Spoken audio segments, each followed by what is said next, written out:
नवरा railway police, लाखोत पगार, बायकोने का केला नवऱ्याचा खून, कारण ऐकून हादराल. नवी मुंबईतील घणसोली स्थानकाजवळील एका निर्घृण हत्येने संपूर्ण पोलीस दलाला हादरवून सोडले होते. वर्षाच्या शेवटच्या रात्री लोक नववर्षाच्या स्वागतात व्यस्त असताना एका पोलीस हवालदाराचा कट रचून खून करण्यात आला. पहाटेच्या वेळी एका लोखंड ट्रेनच्या मोटरमनने दिलेल्या माहितीतून या प्रकरणाचा खुलासा झाला. या कर्तव्यदक्ष पोलिसाचा घात त्याच्या पत्नीनेच केला.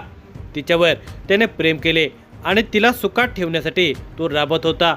तिने मात्र एका परपुरुषाच्या नादी लागून आपल्या पतीचा निर्दयीपणे खून घडवून आणला. खून करून अपघाताचा बनाव करण्याचा तिचा आणि तिच्या साथीदाराचा प्लॅन एका मोटरमनच्या तत्परतेमुळे फसला आणि या खुनाला वाचा फुटली. या दुर्दैवी घटनेचा सविस्तर वृत्तांत पाहण्याअगोदर जर तुम्ही ह्या चॅनेलवर जर नवीन असाल तर प्लीज आपल्या ह्या मराठी चॅनेलला नक्की सबस्क्राईब करा. नवी मुंबई येथील जगदीश बाहेर बिल्डिंग, रूम नंबर 2, 4था माळा, चिंचा आडी, घणसोली गाव या ठिकाणी विजय चव्हाण हे पत्नी पूजासह राहत होते. विजय चव्हाण हे पनवेल लोहमार्ग पोलीस ठाण्यात एक कर्तव्यदक्ष पोलीस हवालदार म्हणून कार्यरत होते. विजय आणि पूजा एक आदर्श जोडपं. त्यांचा संसार प्रेम, विश्वास आणि समजुतीने पुढे जात होता. घरात कशाचीही कमी नव्हती. संपन्नता, प्रेम आणि समाधान याने त्यांचं आयुष्य सुशोभित होतं. पण अचानक पूजाच्या जीवनात भूषण नावाचा एक नवा माणूस आला आणि सगळं बदलूनच गेलं. विजय आणि पूजा हे एकमेकांच्यावर प्रेम करणारे जोडपे. विजय एक जबाबदार पती होता तर पूजा घर सांभाळणारी प्रेमळ पत्नी. त्यांचं नातं घट्ट होतं पण त्यात एकसुरीपणा येत चाललेला होता. पूजाला आयुष्यात काहीतरी नवीन हवं होतं. विजय आपल्या जबाबदाऱ्यांच्या मध्ये एवढा बुडालेला होता की तिला मिळणाऱ्या प्रेमाकडे त्याचं दुर्लक्ष होत होतं. त्यातच पूजाच्या आयुष्यात भूषण आला. तो पूजाचा मित्र होता. खूप दिवसांनी दोघे पुन्हा भेटले होते. हळूहळू त्यांच्यातील बोलणं वाढत गेलं. आठवणींना उजाळा मिळाला आणि नकळतच त्यांच्या जवळीक वाढत गेली. भूषण तिला तिच्या इच्छांची आणि स्वप्नांची आठवण करून देत होता. तो तिला विजयपेक्षा जास्त समजून घेत आहे असं तिला वाटू लागलं होतं. तिला असं वाटायला लागलं की विजयच्या प्रेमापेक्षा भूषणचं प्रेम जास्त खरं आहे. मात्र नात्यात प्रेमाबरोबरच संवाद आणि समजूतदारपणाही तितकाच महत्त्वाचा असतो. क्षणिक आकर्षणाच्या भरात घेतलेले निर्णय आयुष्यभराचा पश्चाताप देऊ शकतात. सुखी संसारासाठी केवळ प्रेम पुरेसे नाही, विश्वास आणि परस्पर समजूतही तितकीच महत्त्वाचे आहे. हे पूजा विसरून गेलेली होती. विजयने पूजावर अतीव प्रेम केलं होतं पण ती मात्र इतर कोणाच्या तरी प्रेमात पडली होती. काही दिवसानंतर पूजाच्या वागण्यात बदल होऊ लागला. विजयला जाणवत होतं की काहीतरी चुकत आहे. हळूहळू पूजाच्या वागण्यात बदल येत आहे हे त्याच्या लक्षात आले. ती वारंवार मोबाईलवर कुणाशी तरी गुपचूप बोलू लागली आणि विजयशी संवाद कमी झाला. विजय सुरुवातीला या बदलांकडे दुर्लक्ष करत होता पण तिच्या वागणुकीत अचानक झालेला बदल आणि वारंवार खोटं बोलणं यामुळे त्याच्या मनात शंकेची पाल चुकचुकू लागली. एके दिवशी पूजाचा फोन हातात घेतल्यावर विजयला काही अनोळखी नंबरवर पाठवलेले प्रेमाचे संदेश दिसले. त्याचा विश्वास बसत नव्हता. तीच पूजा जिच्यावर तो मनापासून प्रेम करत होता ती दुसऱ्या कोणाच्या तरी प्रेमात पडली होती. त्याने शांतपणे तपास सुरू केला आणि शेवटी सत्य बाहेर आले. पूजाचे दुसऱ्या पुरुषासोबत प्रेम संबंध होते. पूजा आणि भूषण ब्राह्मणे यांच्यात काही वर्षापासून गुप्त प्रेम संबंध होते.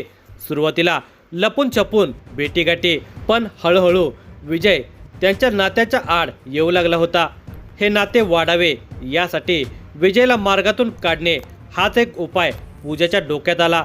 ते एकटे हे करू शकत नव्हते म्हणून तिने आपला मामे भाऊ प्रकाश आणि भूषण यांना हाताशी धरून कट रचला. प्रकाशच्या मदतीने विजयला नशेत अडकवून सहज संपवता येईल असा त्यांचा प्लॅन होता. नवी मुंबईतील एक थंड हिवाळ्याची रात्र.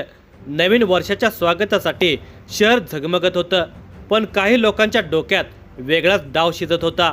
पनवेल रेल्वे पोलीस ठाण्यात कार्यरत असलेले पोलीस हवालदार विजय चव्हाण यांना कदाचित कल्पनाही नव्हती की 31च्या रात्रीचा प्रवास त्यांच्यासाठी शेवटचा ठरणार आहे. दिनांक 31 डिसेंबर 2024चा तो दिवस होता. घड्याळात रात्रीचे 11:30 वाजलेले होते. त्या रात्री प्रकाश चव्हाण, त्याचे साथीदार भूषण ब्राह्मणे आणि प्रवीण पान पाटील यांनी विजय चव्हाणला मद्यपानासाठी आमंत्रित केले. अहो विजयदादा, आज नवीन वर्ष आहे, चला थोडी धमाल करूया, असे प्रकाश म्हणाला. विजयला काहीसा संकोच वाटत होता, पण ओळखीच्या लोकांनी आग्रह केल्याने त्याने नकार दिला नाही. तो आपल्या मित्राला कधीच नाही म्हणत नसे. दोघे भेटले आणि दारू प्यायला सुरुवात केली. रात्री घणसोली रेल्वे स्थानकाजवळच्या एका हातगाडीजवळ बुर्जीपाव खाल्ला. मद्याच्या नशेत विजय पुरता बेमालूम झालेला होता. विजयला नशा चढू लागली होते आणि हळूहळू त्याची शुद्ध हरवू लागली होती. दारूच्या नशेत शुद्ध हरवून बसलेल्या विजयला संपवण्याची आता वेळ आली आहे, असे प्रकाशने भूषणकडे पाहत खुणावलं होतं. भूषण आणि प्रवीणने नशेत बुडालेल्या विजयचा गळा आवरण्यास सुरुवात केली. विजय झटपटू लागला, पण मद्याच्या प्रभावामुळे त्याच्यात ताकद उरली नव्हती. काही क्षणातच त्याचा जीव गेला. परंतु हे एक हत्या अपघात वाटावा म्हणून त्यांनी मृतदेह घणसोली रबाळे रेल्वे ट्रॅकवर फेकून देण्याचा निर्णय घेतला, जेणेकरून पोलिसांना तो रेल्वे अपघात वाटेल. त्यासाठी त्यांनी मृतदेह गाडीत टाकला आणि रबाळे ते घणसोली रेल्वे स्टेशन दरम्यानच्या ट्रॅकजवळ पोहोचले. त्यावेळी एक लोकल ट्रेन येत होते. ही एक दुर्घटना दिसली पाहिजे, भूषण म्हणाला. शेवटी या तिघांनी विजयचा मृतदेह रेल्वे ट्रॅकवर टाकला आणि लोकल येताच घटनास्थळावरून पसार झाले. हे लोकलच्या मोटरमनने पाहिले आणि तातडीने फोनकडे धाव घेतली. दिनांक 1 जानेवारी 2025च्या पहाटेची वेळ होती. ठाणे पनवेल लोकलच्या मोटरमनने घणसोली स्टेशनवर तैनात असलेल्या पोलीस शिपाई कदम यांना माहिती दिली की रबाळे आणि घणसोली स्थानकांच्या मधोमध 2 अनोळखी इसमांनी एका व्यक्तीला धावत्या गाडीसमोर ढकलले आहे. पोलीस शिपाई कदम यांनी ही माहिती लगेच आपल्या वरिष्ठांना कळवली. त्यानंतर वाशी रेल्वे पोलीस ठाण्याचे वरिष्ठ पोलीस निरीक्षक राजेश शिंदे, पोलीस निरीक्षक संतोष माने, तपासी अधिकारी पोलीस निरीक्षक सचिन गवते आणि इतर सहकाऱ्यांनी तातडीने घटनास्थळी धाव घेतली. एक इसम रक्ताच्या थारोळ्यात पडलेला होता. त्याला त्वरित नवी मुंबई येथील मनपा रुग्णालयात हलवण्यात आले. मात्र डॉक्टरांनी त्याला मृत घोषित केले. मृताच्या खिशातील ओळखपत्र पाहून एक धक्कादायक सत्य समोर आले. ते म्हणजे रक्ताच्या थरात पडलेली मृत व्यक्ती साधारण व्यक्ती नसून ती व्यक्ती पोलीस हवालदार विजय रमेश चव्हाण, वय वर्षे 42 असल्याचे तपासात निष्पन्न झाले, जे पनवेल रेल्वे पोलीस ठाण्यात कार्यरत होते. ते त्यांच्या कर्तव्यासाठी प्रसिद्ध होते. अशा या कर्तव्यदक्ष पोलीस हवालदार विजय चव्हाण यांची कोणीतरी अज्ञात कारणाने दिनांक 31 डिसेंबर 2024 रोजी रात्री 9 ते 1 जानेवारी 2025 रोजी पहाटे 5:30 वाजण्याच्या दरम्यान हत्या केली होती. या प्रकरणी दिनांक 1 जानेवारी 2025 रोजी वाशी रेल्वे पोलीस ठाण्यात 2 अनोळखी व्यक्तींच्या विरोधात भारतीय न्याय संहिता कलम 103.3.5 BNS प्रमाणे हत्येचा गुन्हा दाखल करण्यात आला होता. वाशी रेल्वे पोलिसांनी घटनास्थळी पाहणी केली असता पोलीस हवालदार विजय चव्हाण यांचा अपघात नसून ती नियोजित हत्या असल्याचा संशय पोलिसांना आला होता.